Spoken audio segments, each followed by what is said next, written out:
लीजिए। तो कुछ शब्दों को मैं आपके बीच में रखूंगा और चाहूंगा कि सबसे पहले तो मैं चाहूंगा कि जिन लोगों को इनके अर्थ आते हैं वो ना बताएं, और जो गैर उत्तराखंडी हैं, जिन्हें कुमाऊनी या गढ़वाली या जौनसारी भाषाओं का ज्ञान नहीं है, वो इनके विषय में प्रयास करें और इनके शब्दों का अर्थ बताएं। एक और बात मैं आपको यहाँ बताना चाहूंगा, कई लोगों को लगता है कि उत्तराखंड में केवल 2 ही भाषाएं हैं। वास्तव में जितना वृहद और जितना समृद्ध भाषाई रूप से हमारा पूरा देश है, लगभग उतना ही वृहद और लगभग उतना ही यदि आप कहें भाषाओं से समाहित हमारा राज्य भी है। गढ़वाल और कुमाऊं 2 मुख्य क्षेत्र हैं बिल्कुल, जिनकी 2 मुख्य भाषाएं हैं, गढ़वाली और कुमाऊनी, जिनकी ढेरों अपनी उपबोलियां भी हैं। परंतु इसके अतिरिक्त कई अन्य भाषाएं इस राज्य में हैं। जौनसारी एक बहुत मुख्य भाषा है, मारछा एक अन्य भाषा है, तोलछा एक अन्य भाषा है, इसी प्रकार से वन गुज्जरों की अपनी भाषा है, तराई की कौरवी भाषा है। तो कई भाषाएं इस राज्य में बोली जाती हैं, हिंदी संपर्क भाषा के तौर पर उपयोग होती है। परंतु जो जितनी भाषाएं हो सकी मैंने उनको समाहित करने का प्रयास किया है। तो चलिए इस प्रश्नोत्तरी में आगे बढ़ते हैं। पहला बहुत ही आसान शब्द है, लगभग हिंदी का भी जिन्हें ज्ञान होगा वो जानते होंगे ये शब्द हिंदी में भी है। इसे बाटू, बाटा या बाट किसी भी तरह से आप उच्चारित करें। गढ़वाली और कुमाऊनी दोनों में ये शब्द है। यदि किसी को इसका अर्थ पता हो तो बताने का प्रयास करें। हाँ, कृपया अपना हाथ खड़ा करें। मैं आपसे तो नहीं अपेक्षा करूंगा, मैं चाहूंगा कोई नए बच्चे पहले इसका अर्थ बताएं। कोई नए पीढ़ी के बच्चे हो जिन्हें इसका अर्थ पता हो। अच्छा, आपके छोटे, जितने छोटे हो तो हमारा उत्साह उतना बढ़ेगा। अरे वाह, उनको पता है। हाँ, इसका अर्थ क्या होता है? कैसा रास्ता? हाईवे भी रास्ता है। कैसा रास्ता? हाँ, बिल्कुल सही। आपका नाम क्या है? गौरव। धन्यवाद गौरव, बिल्कुल सही उत्तर दिया आपने।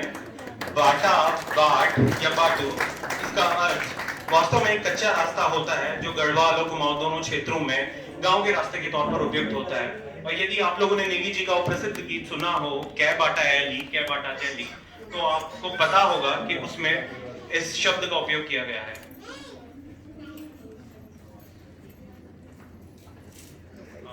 ब्लूटूथ नहीं कनेक्टेड है? नहीं, ब्लूटूथ कनेक्टेड ठीक है।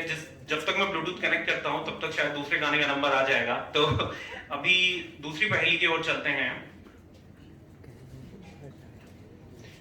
ये थोड़ा सा टिपिकल और कठिन शब्द माना जाएगा जो आमतौर पर गढ़वाली की मुख्य बोलियों में नहीं है। यदि आप इसका अर्थ समझने का प्रयास करें या बताने का प्रयास करें तो जो लोग हिमाचल से हैं शायद वो जानते हो, क्योंकि हिमाचल में भी शब्द का उपयोग होता है। और गढ़वाल के उन क्षेत्रों में उस गढ़वाली में जहां ये जो हिमाचल से लगती हुई है वहां भी शब्द का उपयोग होता है। यदि कोई इसका अर्थ जानता हो।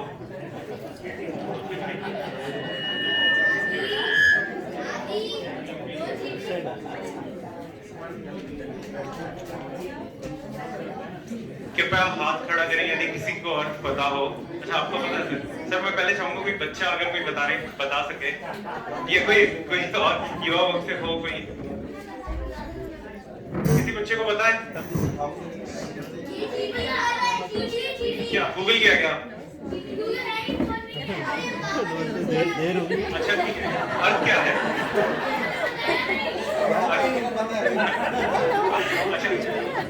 अर्थ तो बताओ, अर्थ क्या है? पापा को भी नहीं पता था। सर, आप बताएं। जी, बिल्कुल सही उत्तर दिया आपने। तालियों से सबसे पहले तो इनका स्वागत करें। धन्यवाद सर। बिल्कुल, ढोटू, ढाटू या ढाटी ये गढ़वाली और जौनसारी का एक प्रचलित शब्द है।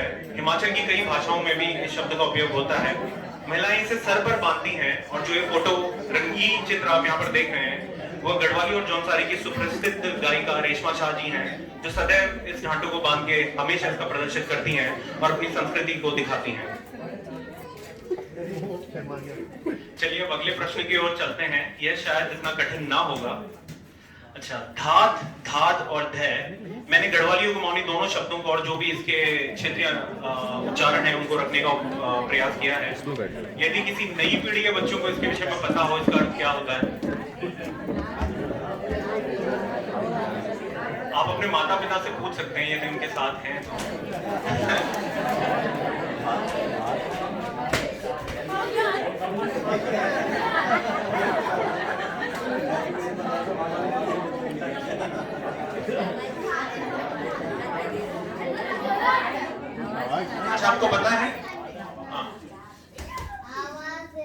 बात है, बहुत बहुत सही उत्तर दिया आपने, बहुत अच्छा उत्तर दिया है।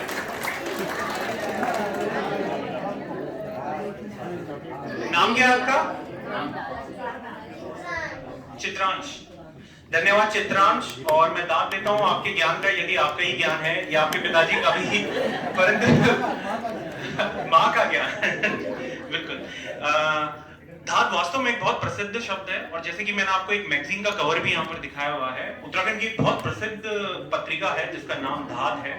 धात वास्तव में आवाज देने के लिए उपयोग किया जाता है, और गढ़वाली कुमाऊनी संस्कृति में इसका एक विशेष उपयोग है जो मैंने स्वयं अपने बचपन में देखा था। जब आप पहाड़ के दो कोनों पर रहते हैं, एक धार में एक कोई बैठा होगा, दूसरे धार में कोई हो, और जब संचार का कोई साधन होता नहीं था उस जमाने में, सोचिए 2G 3G क्या चीज है, मोबाइल भी संभवतः ना होते हो, यदि आपको अपना संदेश एक पहाड़ी से एक धार से दूसरी धार तक पहुंचाना होता है तो धात दी जाती थी, धै दी जाती थी, और इसीलिए शब्द इतना प्रसिद्ध था। धन्यवाद। हम आगे भी इस इंटरेक्टिव सेशन को जारी रखेंगे। इस बीच